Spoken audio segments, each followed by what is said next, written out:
pathways between this building and the Spirit Cottage are being paved today, all donated. So if you happen to run into any of the workers out there, please thank them.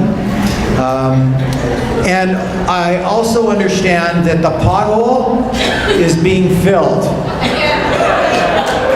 in the front entrance way by the same folks. It may not be done by the time you leave today, but hopefully it will be done when you arrive tomorrow morning. The other really good news that I want to share with you is that we had a really good conversation with the Family Association about the atrium, and we've known for some time that we'd like to improve the space, basically go in and give it a total refresh. So as part of the festival fundraising efforts, the Family Association raised just over $4,000, and we believe that the work will probably cost around $10,000. So the foundation is going to match and take care of the remaining amount, and we hope to refresh that whole atrium area in the next few months. We'll be working with the people who gave us the quote to figure that out. Okay, so that's awesome news. So here we are to the questions. Myself, along with many others, did not feel very appreciated at our staff appreciation barbecue. Just wondering if you knew why there was a lot less food, such as ice cream, chips, pop cans, toppings, than normal. When I actually asked a few of the people that attended, and I was there too, I did notice the ice cream, because I love ice cream. It was not intentional, I don't believe, and but everything else that was there in prior years, I believe, was there this year, and I didn't think we ran short. But if that's somebody's impression, that's still a concern, and we'll have a look at that, okay? Is it possible to have me form a band and go on tour, or should I talk to my team leader about that? And to see how much music stand costs. So this is someone we support, asking if their staff member could help them start up a band. And I don't know exactly what's possible here, but I think if somebody wants to find a way to entertain others, I think we can figure out a way to create the audience for that person, don't you? So answer is yes, let's try to figure that one out. English at work is very important, practical program that increases the quality of work we offer. Can you review how the program is affecting the staff that are left to run the programs? If you have this as an ongoing program, we need replacement workers. These individuals have a program, and others have to do the work when they're at the class. This is something we have talked about. It is something we're kind of consistently trying to figure out how to manage. I'm not promising you that we're doing it perfectly in every situation. So it is a bit of a balance. We have some really valuable employees. We met one of them today and can see how worthwhile it is to invest in employees, but we also need to make sure that the work is covered off. The government is always saying there are no monies for wage increases, but we seem to be able to have wages for all of the extra supervisors. Not long ago did we have as many supervisors, particularly different department. Now I don't know which department this is, but I know in talking to some of my directors, they would, if I said that to them, they would say, no, we're working with less. So it probably does depend on which area and how you perceive who is a supervisor and what their role is. We have created different positions in different areas, but we believe, for the most part, that we have really good intentions around that. That we're sometimes we add roles when we're trying to create a different culture within an area, and only using them for periods of time. We are always asked to give more, and we do. Managers and supervisors need to reevaluate and be told to get their hands a little dirty. It's supposed to be a team. So I take that's from some of our staff who feel that their supervisor or their leaders aren't kind of pitching in when they need to pitch in. So we heard that. Do we have any plans to meet the requirements of the Accessibility Act for Manitobans? Yes, we do. And actually, I am very proud to say that we are ahead of pretty well every other organization in the province with regards to that. And Ben has been leading a team. They just had a planning session within the last week and a half with representatives from all of our different areas to look at how we move forward. So you'll be hearing more. You'll be invited to participate as we move forward. And I want to thank the person who asked this question. Is there a possibility to improve the Wi-Fi systems at St.Amant? Wi-Fi pothole. Next one. When are we getting a functional Wi-Fi? So 3 Wi-Fi. The Wi-Fi is the new pothole. I don't have an answer because I'm not an expert on this, other than to say that this building is huge and has lots of concrete in it and requires, I expect, lots of stations, right? To make sure that wherever you are, you have good access. We have not perfected that, obviously, and we need to work on that. So we will make a commitment to talk about this and figure it out and get back to you. Fair? For the next town hall? Okay? If you have legs, please use them.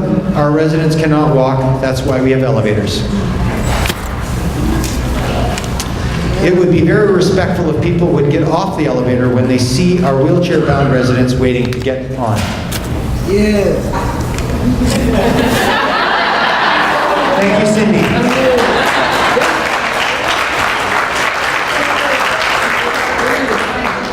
Actually, a third one. At the last 2 town halls, you indicated and stated that we would not be working short-staffed, but we are still working short-staffed, more than ever. Why is that? Not knowing which area of the organization we're talking about, there are times when you may be thinking we are working short-staffed, and our leaders would explain that to me, that we are able to manage because historically we may not have had as many staff on that unit, and now we've kind of got used to a much higher level so that when we have 1 or 2 down, that's actually used to be the old standard. So there is a bit of that probably feeds into it, but it is a constant decision, and yes, there are times when we do run short, and we will tell you to your face that we run short. We try not to do that because we know that makes it extremely difficult for the people that we're serving, as well as the staff we're having to pick up that extra work. But the reality is, it does happen sometimes. I would encourage you to continue to bring that forward to your supervisors. Now that music therapy is a service offered throughout clinical services, how do individuals in the community access it? Example, the ABI homes, the autism programs, outreach. So we're kind of just in that place where we're trying to figure some of this out. I will say a couple of things. Many of the people in the community who access music therapy right now pay for it individually out of their own money. For those individuals, that's the only way to access it. So if you could imagine, if we had 0.5 of a music therapist available tomorrow, we probably would have a demand of, could be 4 or 5 times that. So just because we start to offer at some point, and we may be able to offer some of that, I do not want to lead you to believe that it will solve everyone's music therapy needs. It is a very popular service, and so probably going to be a challenge as we move forward. Positive, I'm really glad that so many people are interested in music therapy. When the sensory pool is closed, will me, the resident, be able to use other swimming pools in the community? If you live in the community, the answer is absolutely yes. And if you live here, it needs to be arranged as part of a plan to go and have that as an outing. And I would suggest Bonnie Patel because it's the warmest pool in the city. My personal experience. So, yeah, we need to figure this out. I don't know who this individual is, so I don't want to lose this. If the staff here at River Road could try and figure that out, I'd appreciate it. Are you going to let the people that hire independently be able to deal with their own journals, finances, medical follow-ups as well. So I take it that this is an individual who is experiencing and wanting more independence in their life, so they're kind of saying politely to our staff, you don't need to be involved in this stuff anymore. To me, that is a conversation that we should be having, and that consistent with our values, that if someone's able to do these things on their own, we should strongly encourage them to do them. We're all allowed to make mistakes. Could you please remind everyone this is a cent-free environment? Thank you. Why can't they not plan for English at work after hours? So this comes to the question of, it collides with work when people are off their unit or out of their area of work. And it is a balancing act. I've said that already. We need to support people, but we also need to make sure the work's done. We'll continue to pay attention to that. Will there be any additional face-to-face town hall opportunities with you as well as there have been in previous years? Oh, the small ones. Yeah, we are going to, at River Road here, we're going to do one during the night. Peter and I usually come in and meet with the night staff.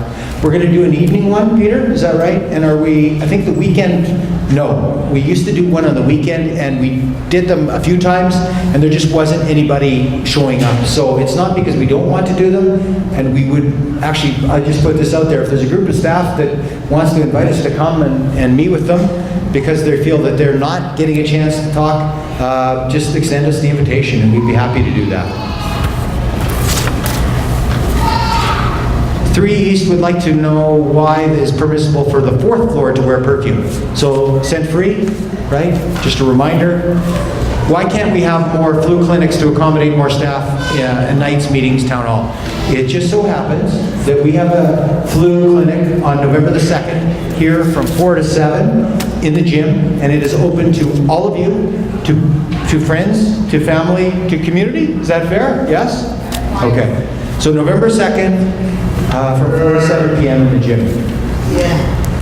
Why have the directors of each program relocated to the main hallway? What is the rationale? Do you worry that this may limit access to their staff, not visible, and that it reinforces a hierarchical structure versus a collaborative and team approach? Okay, these are difficult decisions, but I can tell you why we made them. For us as an executive, I believe it is important for us to be close together.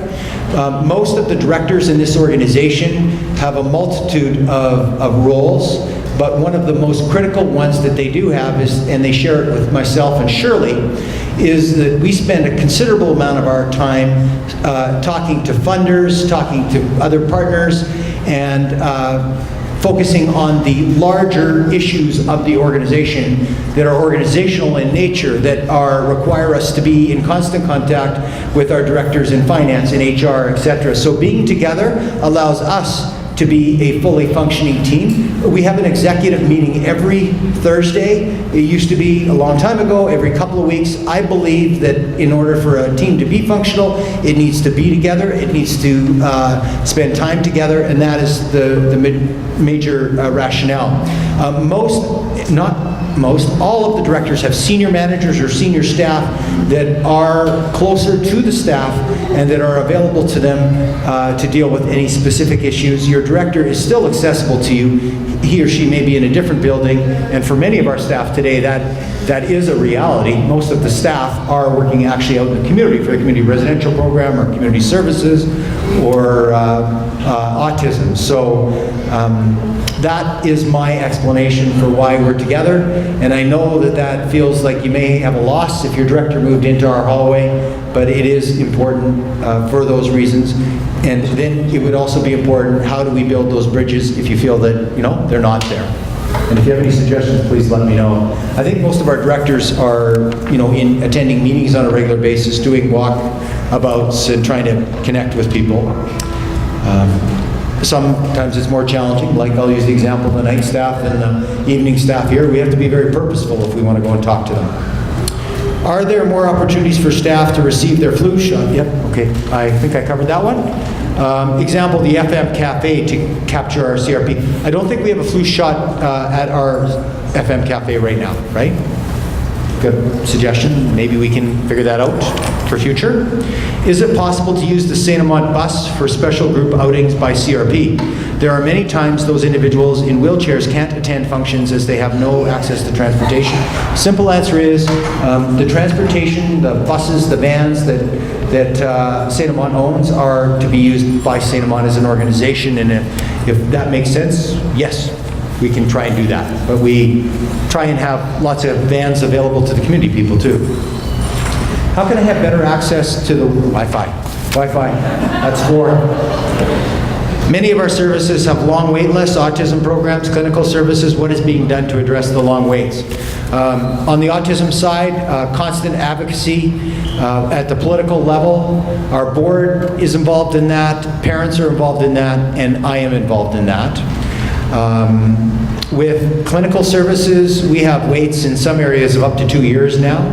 We write a letter to the province every year telling them how much money we need to address the wait list in the clinical areas, and we haven't had a great deal of success, to be very frank, in trying to get those needs met. But we are very much raising them, and I would encourage people who, if you're hearing that people are dissatisfied, have them contact me, because I would be happy to help them get their message heard by the people that I think need to hear that. You have safety specialists. They should be assigned to be at the cottage on a regular basis. Lots of management and not support. Support us for the cottage areas. The school has a behavior specialist. Why doesn't that person work in Ashview on a regular basis? We need the school. The school does.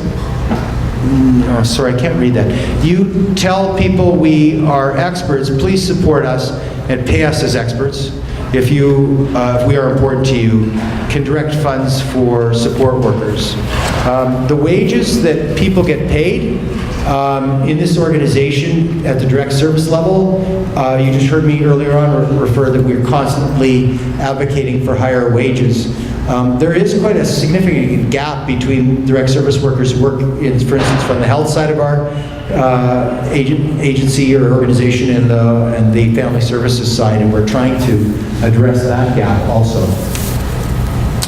Will staff be reassigned to the new homes when they open to maintain their EFTs? Also, if moved, will the pay remain the same? So I take it this is new community homes. There is a very set and definite process for when jobs come open. People are able to apply if they are already working, and they are then able to move into those positions, and then we recruit in the open market, I could say externally, if for the remaining positions. Hope that answers your question. The government is cutting back employees. We see you change titles, and in some areas they make new positions and fancy titles, save money, make managers cut back, but not support staff.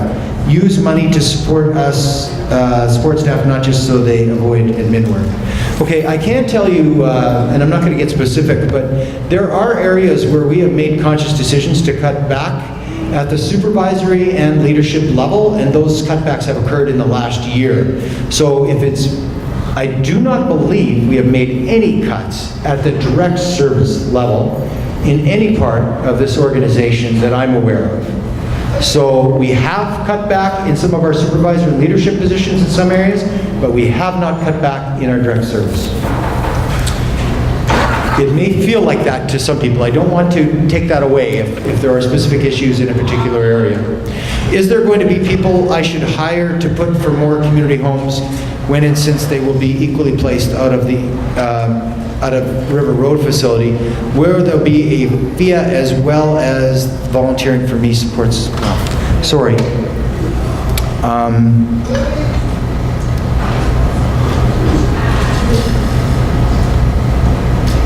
I'm just going to leave that for a second, okay? I understand this is an old building, but the roof is leaking all over the place. 4th floor, cafeteria, school, wherever you see the buckets. When will it be fixed for good? There are offices that have been vacant for over a year because of leaks. Given the space shortages, shouldn't this be made a priority? If there are vacant offices because of leaks, that should be a priority. I agree with whoever wrote this. This is a huge roof that costs lots of money. Related to some of the other questions, we're always kind of doing a balancing act around trying to figure out where to spend our money, but it is important to us to fix the leaks. Many employees are based out in the community, but have to come to the center on a regular basis. We get reimbursed for parking, which seems counterintuitive. Could these employees get parking passes instead of always paying for them to get reimbursed? Can I take away? I need to talk to people about that. Will there be more .7 or full-time opportunities for male RAs in the future? I don't know how to answer this. It's quite specific. Our positions are usually designed around the needs of the individuals that we have in any particular area. So I take it if we have a lot of male care requirements, we would hire more male care providers. When will the admin salary review be complete? The admin. How long? In a couple of weeks? So in a few weeks. Thank you. The River Road Rec instructors would like to know why they lost all of their program rooms except for one, and why the Community Day program have 7. Especially when you look at the numbers, there are approximately 150 residents and 17 staff with 1 program room, while Community has approximately 40 individuals. I did talk to a couple of people. This is not actually accurate. This may be the perception of some that that's what it is, but we are trying to share space, whether it's the rooms that are available, and I'll use the example of the cooking room. It is used by the school, it is used by Community Day Services, and it is used by the people who live here. And many times what we're trying to do is, if there's something going on, just present that invitation to the other people to join them in that area, and not worry so much about territory. So share space, share a room, and so we are working on this, and this has been a topic of a couple of meetings I've been in. There is a goose nest above Riverside on the roof. I believe that both parents of the eggs have passed away. I'm wondering if there's anything we can do for them, the little ones. I didn't know about this till today, but I probably look to our facility staff to see if we can locate the nest, and I don't know what to do. So somebody here does, I know that. So we'll figure it out. Thank you for bringing that to our attention. You're supporting clients with severe behavior and aggression. Your management tends to think a walkie-talkie is good enough. At cottages where we are attacked, we need 2-on-1 staff. Nurses don't want to, and don't blame them, are training to deal with aggressive clients. Support us, you say you listen, but actions speak louder than words. Implement prior to accepting clients. Okay, without getting into any specifics about which individual we may be talking about or not talking about, the process here is often if somebody has some aggression and we think there is risk, we may have 2-on-1 with them, but all of the staff that are working with those individuals are trained in NVCI, Nonviolent Crisis Intervention, and often are trained at another level also. We only reduce when we believe that the risk has been reduced, so that there's been a significant improvement in that person's behavior. If staff are part of that process and feeling that that assessment is incorrect and is now placing them at risk, they need to speak up at that time or afterwards, and we will then revisit that decision. But it is a process that we are doing throughout this organization. It's not just in this building, it's also for people that we support in the community. Our goal is not to put staff at risk, but our goal is to support people with the right amount of support. So thank you for bringing that to our attention. That obviously speaks to at least one person feeling like we maybe have not made the right assessment around supporting a person. Okay, casual employees do not accrue seniority regarding obtaining positions. only in determining which shifts they are assigned. Why is this? That is a union decision. It is negotiated, and that's the simplest answer for why casual are of a certain status and other staff are not. When a term employee's position ends, they are placed back in the casual pool. Any hours prior to when they were returned to the pool do not count towards obtaining shifts. We are placed at the bottom of the list as far as which shifts we can work. Someone may have worked in term positions for years, but if a term lapses and they return to the casual pool, they have an equal chance of securing a position as a new casual hire. My question is, has this been considered as something that can be changed in our policy? Again, it needs to be recognized in the union agreement. If the term is not counted as days, we cannot count it towards that. So, yeah. We have 4 recreation teams. Between all 4 teams, we only have access to 1 room. So this is the same 1 room issue. My question is, why was this decision made? Those as affected by this decision are unsure as to who to represent us on this matter. So I will clarify who is representing you on this matter. There are a number of people that are at this table. They include Dana, who has responsibility for community day services, and Peter, who has responsibility for River Road, and James, who has responsibility for the school, and all of them have been and are involved in a conversation to try and resolve this issue on a go-forward basis. So again, thank you for bringing that up.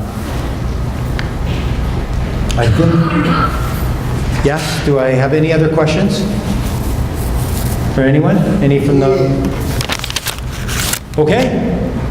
Thank you, everybody. Thanks very much for asking all your questions. Thanks for taking the time to come out today. Really appreciate it. Bye-bye.